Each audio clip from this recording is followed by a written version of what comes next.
ابتداً قبائلی نظام تھا. قبیلے کسی کو اپنا سربراہ چن لیتے تھے اور وہ سربراہ حاکم مطلق ہوتا تھا. جو فیصلہ وہ کر دیتا غلط ہو یا صحیح ہو قبیلے کے دوسرے افراد کو ماننا پڑتا تھا. آج بھی یہ نظام دنیا کے مختلف ملکوں میں موجود ہے. قبائلی نظام جس میں ظلم ہے، بربریت ہے، وحشت ہے، درندگی ہے.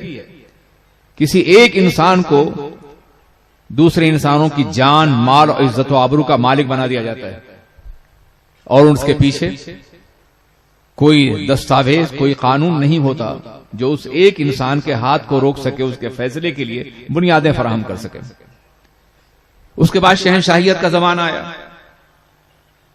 تو بہت سے قبائل مل کے ایک بادشاہ چن لیا کرتے تھے اور پھر بادشاہ حاکم مطلق ہوتا تھا. وہ جو چاہتا کرتا، جیسے چاہتے فیصلہ کرتا. اس کے سامنے کوئی ایسا نظام نہیں تھا کہ جس کو بنیاد بنا کر کے وہ انصاف فراہم کر سکے.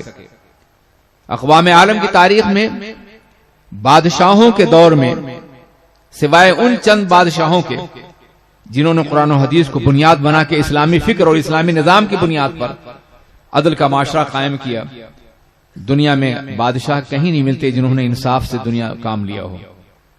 آپ دیکھیں اپنے دور میں فرعونہ ہیں، نمرود وغیرہ ہیں، یہ سرکش بادشاہ ہیں. اس کے بعد قافلہ آگے بڑھتا ہے تو اسکندر اعظم وغیرہ ہیں، روم کے بادشاہ ہیں، ایران کے بادشاہ ہیں، اور ہندوستان جو کئی ہزار خطوں میں بٹا ہوا تھا ان کے بادشاہ ہیں. ان کے آپ بتا دیجئے کہ کیا ان میں کہیں بھی انصاف کا حقیقی تصور پایا جاتا ہے؟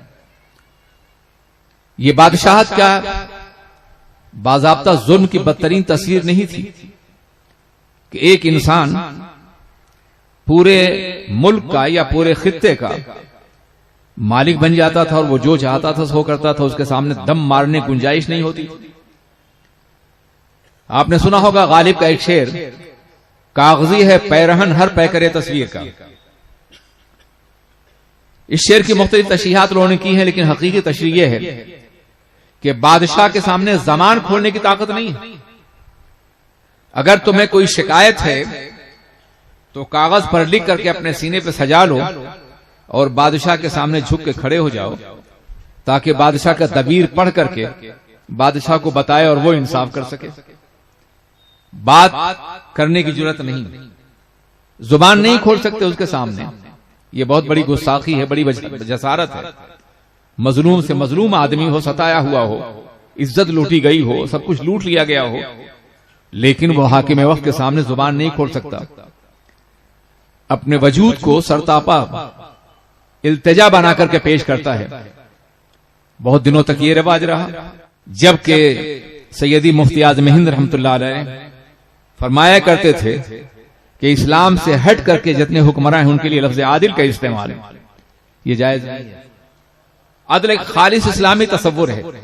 اسلامی اصطلاح کو صرف اسلام کے دائرے ہی میں دیکھا جائے گا. اسلام سے دور ہٹ کر کے عدل کا کوئی تصور نہیں ہے. ممکن ہے کچھ اچھی باتیں لوگوں نے معاشرے میں رائج کر لی ہوں، مگر وہ اجتماعی عدل جس میں ایک فرد کو، ایک معاشرے کو، ایک سوسائٹی کو، ایک خاندان کو، ایک جماعت کو، ایک ملک کو مکمل انصاف مل رہا ہو اور پوری دنیا کو، ایسا نظام دنیا میں نہ کبھی موجود رہا ہے اور نہ انسانی شعور و فکر کی بنیاد پر کبھی ایسا نظام آ سکتا ہے. اسلام ہی وہ عادلانہ نظام پیش کر سکتا ہے اور جس نے کیا ہے جو پوری دنیا کے لیے باضابطہ انصاف کی فراہمی کرتا ہوا نظر آتا ہے. آج بھی دنیا میں جہاں کہیں ارباب اقتدار ہیں وہ مظلوموں کے ساتھ ایسا ہی کرتے ہوئے نظر آتے ہیں. اسلام میں آپ اس بات کو اچھی طرح محسوس کریں کہ فرد سے لے کر کے اور اجتماع تک، مملکت تک، معاشرے تک، ہر ایک کے لیے بہت واضح قوانین عدل موجود ہیں اور کوئی بھی اسلام کے دائرے میں رہ کر کے کبھی کسی کے ساتھ ناانصافی کر ہی نہیں سکتا اگر وہ اسلامی اصولوں کے مطابق حکومت کر رہا ہو. اب آپ آئیے دیکھیے کہ اسلامی عدل کا دائرہ کتنا وسیع ہے. سب سے پہلے انسان اپنی ذات کے ساتھ انصاف کرے. عدل کے مقابلے میں دوسرا لفظ ظلم آتا ہے. جہاں عدل نہیں ہوگا وہاں ظلم ہوگا.